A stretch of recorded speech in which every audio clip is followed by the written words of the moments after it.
తెలంగాణలో 20 ఎకరాల ల్యాండ్ ఒకటి అమ్మకానికొచ్చింది. 20 ఎకరాల్లో ద్రాక్ష తోట 13 ఎకరాలుందండి. మామిడి తోట 7 ఎకరాలుంది. ఈ 2 కలిపి 20 ఎకరాలనమాట. ఈ 20 ఎకరాలు ఎక్కడుందంటే కొమరవెల్లి మల్లన్న గుడి దగ్గరలో వచ్చిందండి. ఇక్కడ ల్యాండ్ టైప్ గాని చూస్తే ల్యాండు ఎర్ర నేలనమాట. సో, ఇది ఫార్మింగ్‌కి చాలా బావుంటది.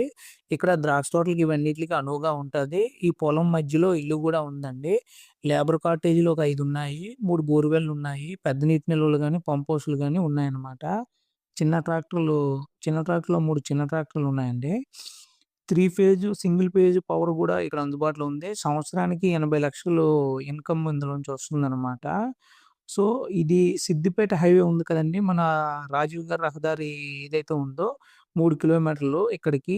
సిద్దిపేటకి అయితే మాత్రం 18 కిలోమీటర్లు. తర్వాత హైదరాబాద్ నుంచి అయితే 75 కిలోమీటర్లు. ఎకరాకి 1,20,00,000 చెప్తున్నారు. సిట్టింగ్‌లో ప్రైస్ తగ్గుతదండి. ఎవరికైనా ఇంట్రెస్ట్ ఉంటే పైన కనబడే నంబర్‌కి కాల్ చేయండి సార్. తెలంగాణలో 20 ఎకరాల ల్యాండ్ ఒకటి అమ్మకానికొచ్చింది. 20 ఎకరాల్లో ద్రాక్ష తోట 13 ఎకరాలుందండి. మామిడి తోట 7 ఎకరాలుంది. ఈ 2 కలిపి 20 ఎకరాలనమాట. ఈ 20 ఎకరాలు ఎక్కడుందంటే కొమరవెల్లి మల్లన్న గుడి దగ్గరలో వచ్చిందండి.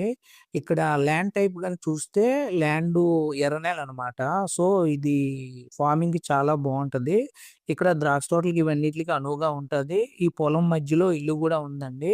లేబర్ కాటేజీలు ఒక 5 ఉన్నాయి. 3 బోర్‌వెల్లున్నాయి. పెద్ద నీటి నిల్వలు గాని, పంప్ హౌస్‌లు గాని ఉన్నాయన్నమాట.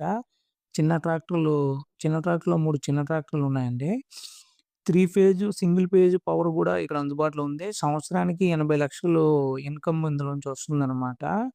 సో, ఇది సిద్దిపేట హైవే ఉంది కదండీ! మన రాజీవ్ గారి రహదారి ఏదైతే ఉందో 3 కిలోమీటర్లు ఇక్కడికి. సిద్దిపేటకి అయితే మాత్రం 18 కిలోమీటర్లు. తర్వాత హైదరాబాద్ నుంచి అయితే 75 కిలోమీటర్లు. ఎకరాకి 1,20,00,000 చెప్తున్నారు. సిట్టింగ్‌లో ప్రైస్ తగ్గుతదండి. ఎవరికైనా ఇంట్రెస్ట్ ఉంటే పైన కనబడే నంబర్‌కి కాల్ చేయండి సార్.